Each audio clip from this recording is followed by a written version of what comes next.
여러분 안녕하십니까, 강시엽 변호사입니다. 참담합니다. 사실은 참담한 마음 때문에요, 무슨 말을 어떻게 해야 될지 몰라서 결국 무기징역 결과만 알려드리고 오늘 방송을 접을까 도 생각했습니다만은 그래도 윤석열 대통령 변호인단이 정말 이 판결에 대해서 한낱 요식행위다, 결론을 정해놓고 한 쇼다, 이렇게까지 말하면서 사법부의 판단을 존중한다는 최소한의 예의도 갖출 수 없다, 참담하다 라고 말하는 이런 현실을 여러분께 전해드리지 않을 수가 없습니다. 정말 참담합니다. 지기현이라는 사람 사실상 믿음이 안 갔어요. 관상을 보면 그렇게 믿을 만한 사람은 아닙니다. 그렇지만 그래도 혹시 했더니 정말 참담합니다. 아니, 지기현조차도 자기도 이 계엄이 오랫동안 준비된 거 아니다 라고 인정했어요. 그리고 장기 집권을 위한 그런 의도도 없었다, 그런 의도도 보이지 않는다. 그럼 뭐 때문에 계엄했다는 거죠? 그냥 군인을 국회로 보냈으니까 내란이래. 아니, 내란을 그렇게 허술하게 합니까? 이틀 전에 계엄을 결정했다는 거 아닙니까? 자기도 그렇게 인정했잖아. 아니, 그러면 내란을 그렇게 허투루 해요? 그리고 국회로 군인을 보내면 그게 바로 내란이 됩니까? 그게 폭동이 됩니까? 광범위한 의미에서 폭동이라고? 아니에요. 저거는 법을 거꾸로 해석하는 거예요. 내란죄에서의 폭동은요, 아주 좁게 해석하는 거예요.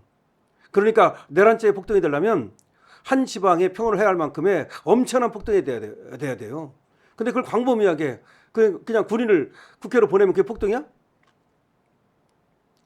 이거는 전혀 앞뒤가 맞지 않는 판결이에요. 왜 그러냐? 본인조차도 이게 내란이 아니라는 거 알아요.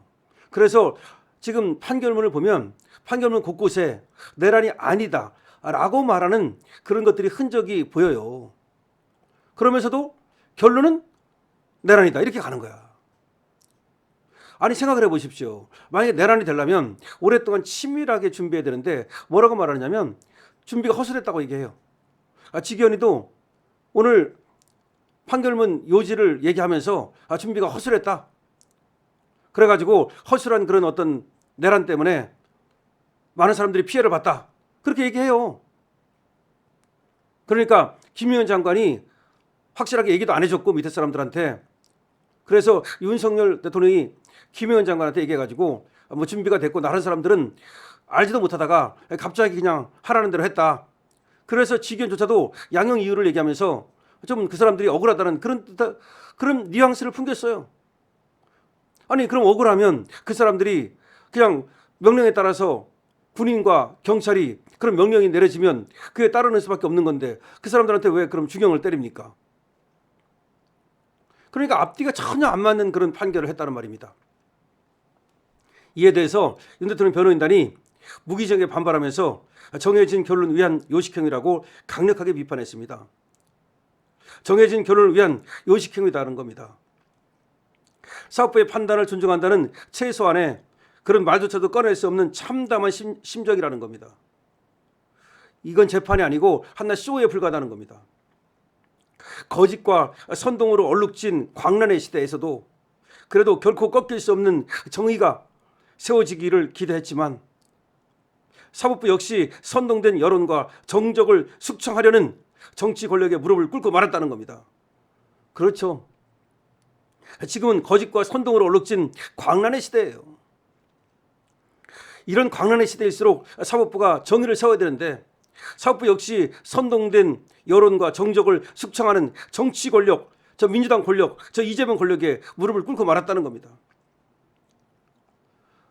변호인단이 이렇게 말합니다. 지난 1년여간의 재판 기간과 수많은 증인신문을 통해서 사건의 실체가 드러났고 대통령이 국회 표결을 방해하려는 그런 지시를 하지 않았다는 것도 객관적으로 밝혀졌는데 도대체 뭐가 이게 내란이라는 거야. 비상계엄 선포는 위기에 처한 대한민국을 바로 세우기 위한 대통령의 결단이었음에도 불구하고 재판부가 이를 무시했다는 겁니다. 아니, 끌어내리라는 말도 안 했다는 것도 다 밝혀졌잖아. 뭐 때문에 내란이라는 거야? 국회로 군인을 보냈기 때문에 내란이라는 거야? 아니, 그럼 계엄이 떨어지면 국회도 군인을 보낼 수 있는 거지. 아니, 국회로 군인을 보내면 그냥 내란이야? 그게 폭동이야? 그런 논리예요. 지금 지기현의 논리는 국회로 군인을 보냈기 때문에, 중앙선관위로 군인을 보냈기 때문에 그게 바로 내란이고 그게 폭동이래.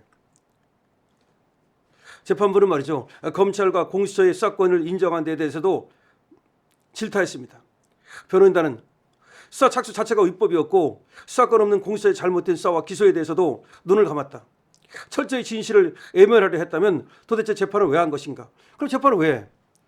그 재판할 필요가 없는 거 아니야. 그렇게 재판하려면. 이재명의 재판을 중지하고 민주당 유력 정치인들의 재판에서는 위법수지 증거라는 이유로 무죄 판결을 내리는 사법부가 윤 전 대통령에 대해서만은 절차상의 위법은 물론이고 실체상의 판단에서도 눈치 보기 급급했다. 기울어진 저울이고 일관성 없는 기준이다. 이건 재판이 아니야. 이건 재판이 아니라 개판이야. 제가 봐도. 역사의 법정에서 언젠가 반드시 진실이 밝혀질 것이다. 결코 왜곡과 거짓에 굴복하지 않고 끝까지 싸우겠다. 선고 직후 윤곽근 변호사는 또 이렇게 말했습니다. 명백히 드러난 진실과 헌법, 형사정법에서 정한 법리와 증거 법칙이 무시된 판결이다. 특검에서 정한 결론대로 내리는 판결이라면 지난 1년간 수십 회에 걸친 공판을 왜 한 거냐? 어차피 특검이 요구하는 대로 할 것 같으면 그러면 증인신문을 왜 한 거고 공판을 왜 한 거냐? 재판에 필요성이 뭐가 있습니까? 이거 AI가 재판했다면 이게 과연 무죄가 나오지 않겠습니까? AI가 재판했다면 이렇게 무기징역이 나오겠습니까? 당연히 무죄가 나오지.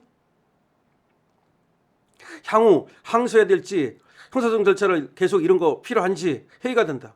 도대체 재판하면 뭐하나? 항소해서 다투면 뭐하나? 결론이 뻔한데.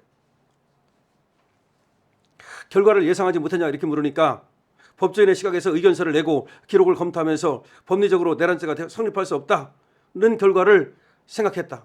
그러니까 무죄가 나올 거라고 생각했다. 윤곽근 변호사는 기록을 읽고, 기록 얼마나 많이 읽었겠습니까? 그러면서 또 재판에 참여하고 하면서 이거는 사실관계나 법리관계로 유죄가 나올 수 없다고 생각했다는 거야. 무죄가 나올 거라고 상상했다는 거야. 그런데 이런 결과가 나오니까 재판해서 뭐하나? 항소해서 뭐하나? 이런 생각이 든다는 거야. 심지어 항소조차도 할 필요가 있냐라는 생각이 들 만큼 사법부를 믿을 수 없다는 겁니다. 제가 봐도 이건 개판입니다. 재판이 아니에요. 정말 지기현은 부끄러운 줄 알아야 됩니다. 자기 스스로도 말이죠. 지금 이게 내란이 아니라고 사실을 알고 있어요. 알고 있음에도 불구하고 저 눈치를 보고 나서 그래서 그냥 결론을 내란으로 내버린 거예요. 그러다 보니까 곳곳에서 말이죠. 이 여러 가지가 맞질 않아요. 아니 내란이 되려면 국헌문란의 목적으로 고의가 있어야 돼. 그러면 그 내란을 준비해야 돼. 내란을 공모해야 돼. 아무도 공모를 제대로 한 사람이 없다는 거야. 그냥 윤석열 대통령이 김영현에게 시킨 거 그게 다라는 거야. 그러면 내란을 둘이 합니까? 그럼 군인들은 전혀 모르고 내란이라는 걸 전혀 모르고 합니까? 그게 말이 돼요? 그러니까 곳곳에서 사실상 내란죄가 아니라는 것을 지기현 부장판사도 알고 있어요. 그럼에도 불구하고 결론은 그냥 특검이 시키는 대로 결론을 낸 겁니다. 그렇다면 재판할 필요가 뭐가 있습니까? 정말 부끄러운 줄 알아야 됩니다. 법피아, 우리가 마피아라 그러는데 법을 갖다가 이용해가지고서 나쁜 짓 하는 법피아입니다. 그러니까 지기현은 법피아에 불과하다. 그리고 쪽팔린 줄 알아야 된다. 그 법복을 입고 그 자리에 있는 거에 대해서 쪽팔린 줄 알아야 됩니다. 그리고 AI 재판을 빨리 도입해야 됩니다. 판사, 저 썩어 빠진 판사들을 모두 내쫓고 이제 AI가 판사가 되는 시대를 열어야 됩니다. 강신업 TV입니다.